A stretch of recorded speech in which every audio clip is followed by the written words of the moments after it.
This video is going to be a very casual talk. It's going to be a little bit less edited than my other videos. Well, a lot less edited than my other videos.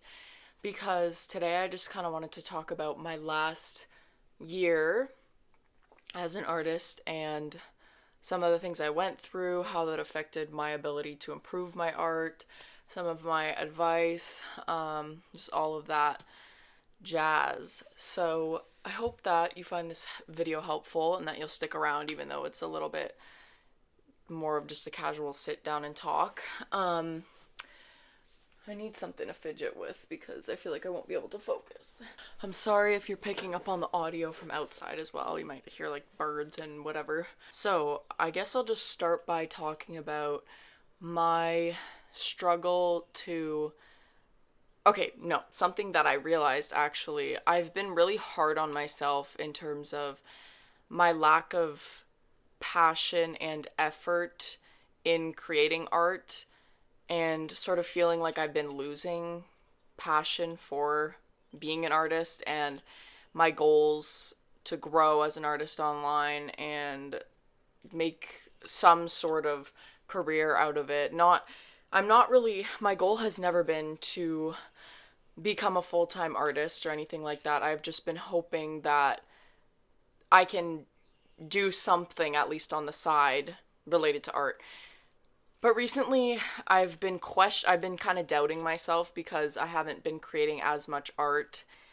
But I realized honestly, and I'm not trying to self-pity or look for sympathy or whatever, but genuinely, to be honest, I've realized, and talking to my therapist also kind of made me realize this, that I've been through like a lot, like just in general over the past year, like a lot of change. I've been through two breakups. I'm on my second one right now. I'm recovering from it. I feel fine. Which is weird. I feel like I've gotten over both of those quite quickly, even though it kind of sort of lingers in your mind afterwards for like a couple months. I feel like within like a week after each breakup, I was able to get back on track and like move on and forget about them. Well, not completely, but you get my point. I'm fine. I feel happy. I moved twice. I was living in residence at the university I was going to. Then I moved back home for the summer. Then I moved to an apartment in the city where my university is. And then I moved back home because another change that happened was I quit the degree I was pursuing at that university. While I was in residence, I was living in Hamilton. Then I went back home. Then I was living on my own again. Then now I'm back home. I'm not in school. I have a new job. I've had two different jobs in the past year. I had to completely change courses of what I want to do with my life. In terms of careers, I'm no longer pursuing engineering, and in September I'll be starting a program at a college for criminal justice, because I don't know if you watched my video about quitting engineering, but I'm planning on hopefully becoming a police officer. For now, that's my goal. And I actually feel passionate about this, unlike engineering. I'm actually excited to start school in September and learn and take all the courses that are a part of that program. So it feels a lot better now. But yeah, essentially overall in general, I've been going through a lot of changes and mental health related things, whether it's related to all of those changes or not. Probably some of that contributed to making me feel worse mentally, but I don't really know. As well as sort of family related issues that I won't get into. It's been a lot of loss, I guess. I've lost two people that were really close, that I was really close with, and that I felt were a safe space for me. And then I also have lost two places that I was living at that were like, at the time, those were my home. And then coming back home, it was like I had to readjust. Yeah, it's just been a lot of like having to readjust to things and figuring things out, finding a stable ground, which now I'm fine. I feel fine, at least for now. Who the fuck knows what's gonna happen moving forward. What I'm getting at with talking about all of this is I think because of all of these things that I've been experiencing, it's been making it hard for me to focus on art or even have the energy or time or motivation to create art, or not even motivation, like just passion for creating art. It's felt almost like I am starting to not enjoy art as a hobby. And I know that that's not permanent because I've gone through phases like this in my life before where, like, as a kid, I used to love drawing all the time, and then I kind of went through a period of time where I wasn't drawing as much, and then at school, since in elementary school they make you learn art, it sort of forced me back into it, and then I started to enjoy it again. And, on and off. I think that's completely normal, and I need to remind myself of that because I think I've been pretty hard on myself and trying to force myself to draw, which is not good. You should not force yourself to draw because then you won't even want to. Because when you force yourself to do anything, then you don't want to do it. It's like telling yourself you have to do something, it makes you want to do the opposite. So I think the reason I'm sharing this is because if you are also struggling right now with feeling like you're losing passion for art, take a step back, look at what you are currently experiencing in life outside of art at all. And even if it's something small, like I know I just listed a bunch of crazy things. Well, not it.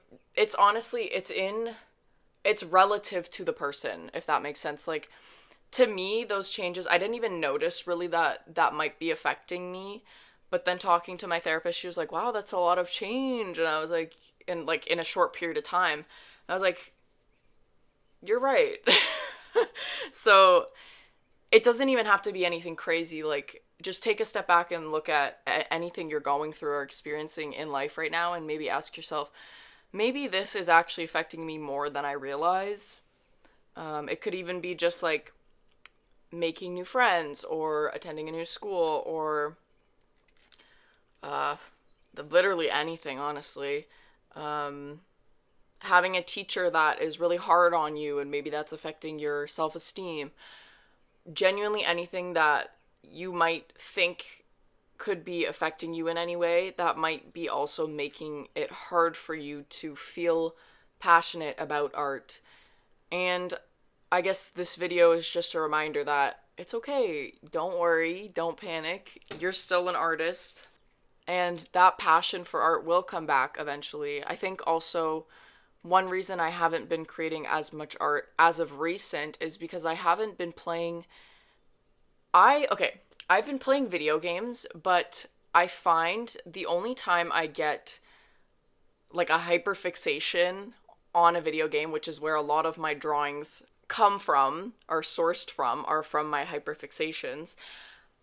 I find that I only hyperfixate on games that have a really good story and really good characters, and recently I've been playing more so multiplayer games, which I find are not as, the story's not as fleshed out and the characters aren't really, anything significant. You play as the character. There's not really a story. Like, for example, games I've been playing, Phasmophobia, this game called Repo, it's been kind of popular recently.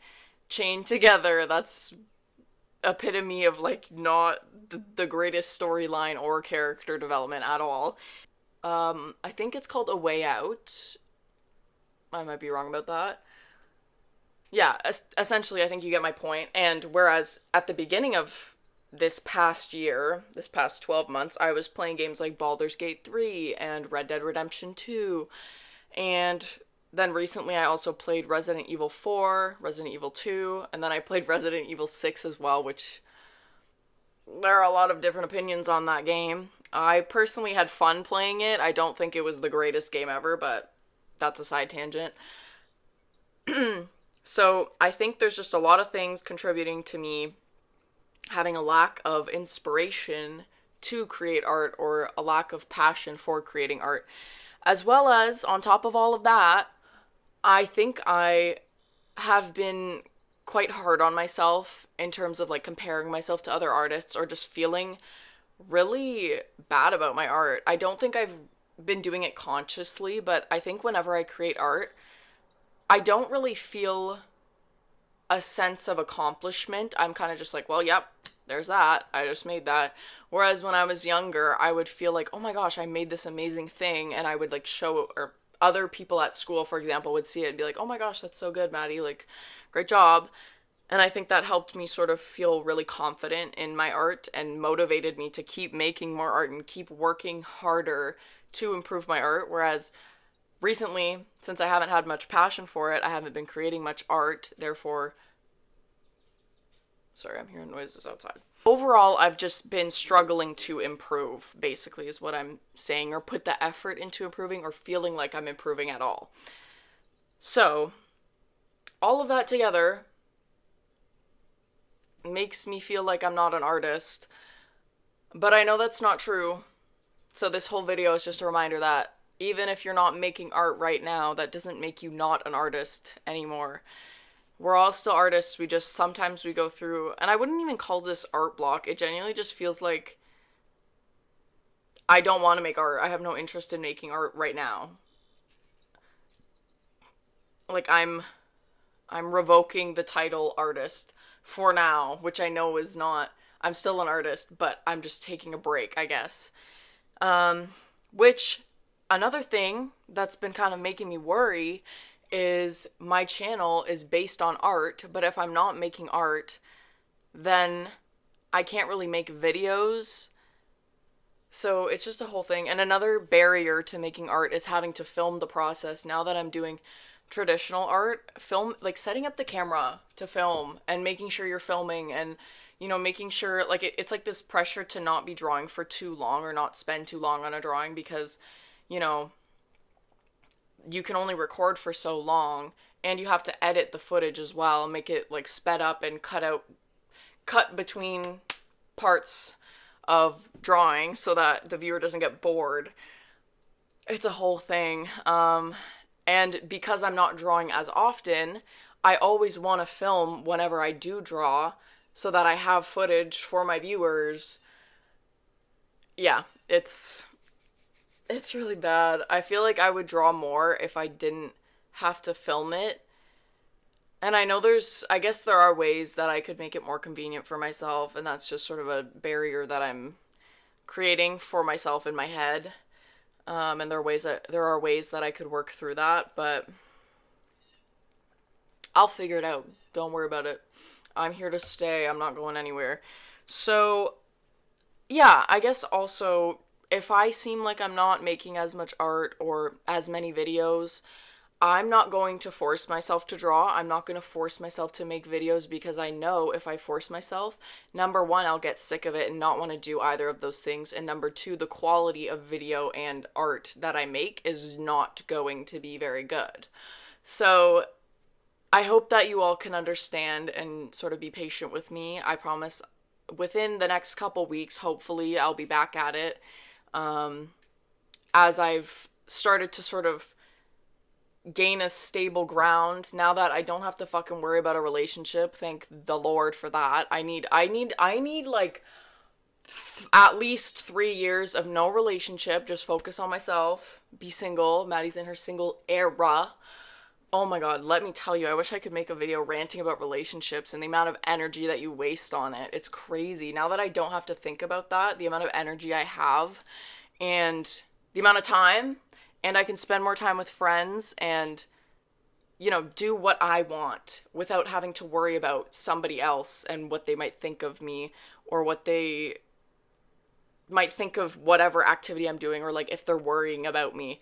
You know, I don't want to, like, shit on relationships or say that my last boyfriend was a bad boyfriend, which, like, I found out some shit recently that made me completely change my fucking opinion on that little rat, but he was a good boyfriend in the relationship. I'm not gonna talk shit. So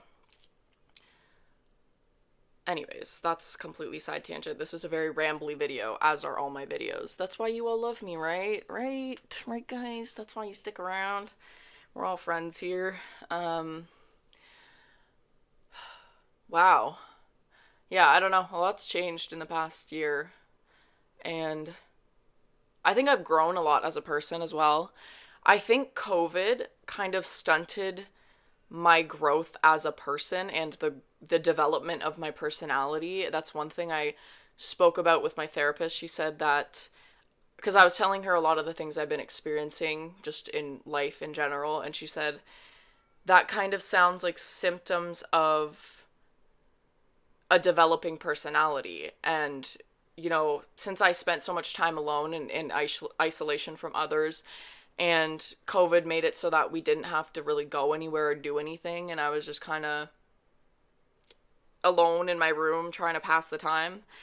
I missed out on those crucial years of personality development when I was the age I was at during the crucial years of personality development. So now I'm 20 years old and I'm still basically mentally like 17.